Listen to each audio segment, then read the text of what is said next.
So we began this journey with 12 seeds. We put those seeds in the ground, and voila, a whole garden sprang forth. In the morning time, it's fully loaded with blooms.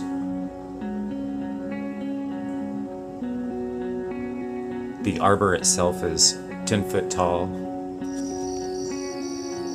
and here's just some of them that are growing currently in the year 2024. They're doing great. Enormous.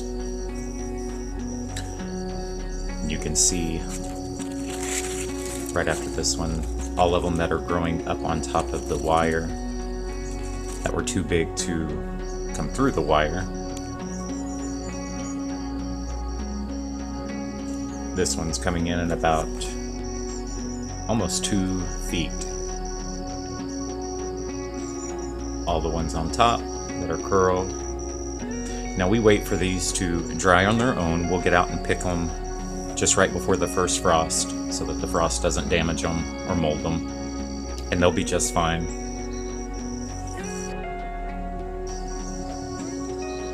But this is a total of 12 plants, what this produced. This is last year's harvest, and we had over 250 collected, and this is the end result.